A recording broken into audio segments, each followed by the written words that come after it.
कभी अगर बनना हो तो बाज बनना, लेकिन कभी तोता मत बनना। तोता बोलता तो बहुत है, लेकिन ज़्यादा ऊंचाई तक उड़ नहीं सकता। बाज बोलता बहुत कम है, लेकिन सबसे ऊंचाई पर उड़ता है और बाकी पक्षियों का राजा होता है एक बाज। आज मैं आपको 5 ऐसे पॉइंट्स बताऊंगा जो कि हर एक इंसान को बाज से सीखना चाहिए और लाइफ की बहुत बड़ी लर्निंग है इन 5 पॉइंट्स में। पहला लेसन, बाज की तरह अकेला चलना सीखो। बाज अकेला उड़ता है और बाकी पक्षियों के मुकाबले सबसे ऊंचाई पर उड़ता है। बाज अकेला उड़ेगा, लेकिन कभी भी चिड़िया और छोटे पक्षियों के साथ नहीं उड़ेगा। बाज हमेशा या तो बाज के साथ उड़ता है या फिर अकेला उड़ता है। इससे हमें ये सीख मिलती है कि छोटी सोच वाले से हमेशा दूर रहें। अकेले रहो, क्योंकि यही वो समय है जब खुद को जानने का असली मौका मिलता है। दूसरा लेसन, बाज की तरह अपने लक्ष्य पर ध्यान दो।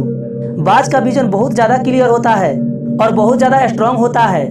बाज अपने शिकार को 5 किलोमीटर दूर से ही देख लेता है और जब एक बार उसे अपना लक्ष्य दिख जाता है तो फिर उसके बाद रास्ते में चाहे कितनी भी मुश्किलें क्यों ना आए, वो अपने लक्ष्य को हासिल करके ही दम लेता है।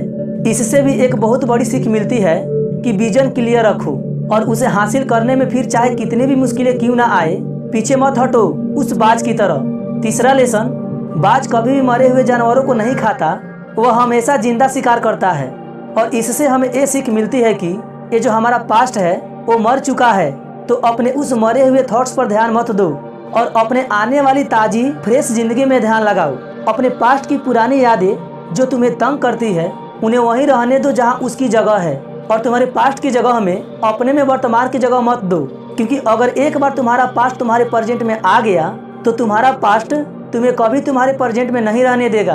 पास्ट में तुम्हारे साथ कितनी भी बुरा क्यों ना हुआ हो, वो सब यादें और थॉट्स मर चुके हैं, और उस बाज की तरह बनो जो कभी भी मरी हुई चीज़ों को नहीं खाता। चौथा लेसन, मुश्किल समय में डरो नहीं। जब आंधी तूफान आती है तो बाज बहुत ज़्यादा एक्साइटेड हो जाता है। जब बारिश आती है तो सारे पक्षी छिपकर बैठ जाते हैं, लेकिन बाज को बहुत मजा आता है। जब तेज हवाएं चलती है तो बाज उन हवाओं के सहारे और तेजी से ऊपर की तरफ उड़ता है और ऊपर उड़ते उड़ते इतना ऊपर उड़ जाता है कि बादलों से भी ऊपर पहुंच जाता है। और इससे भी एक बहुत बड़ी सीख मिलती है कि मुसीबत में भी मजा ढूंढो। और नेपोलियन हिल ने एक बार कहा था कि बड़ी चुनौती अपने साथ में एक बहुत बड़ा अवसर लेकर आती है। तो उस बाज की तरह तुम भी अपने अवसर को पहचानो, और जिस दिन उन अवसरों को पहचान लिया फिर सारी मुश्किलें तुम्हारे नीचे होंगी और तुम उन मुश्किलों के ऊपर होगे। पांचवा लेसन, कंफर्ट जोन से बाहर निकलो। बाज अपने घोंसले से सॉफ्ट घास को निकाल देता है ताकि बाज का जो बच्चा होता है वो उसमें कंफर्टेबल ना हो सके, क्योंकि अगर घोंसले में कंफर्टेबल हो गया तो वह वहीं रहना पसंद करेगा। लेकिन बाज ऐसा कभी नहीं होने देता।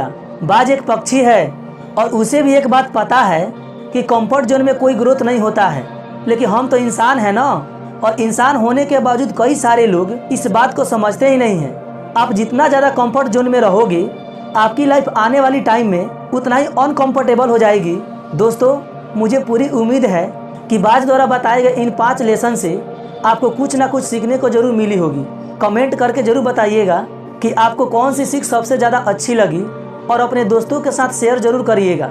मिलते हैं नेक्स्ट वीडियो में, तब तक जय हिंद, जय भारत।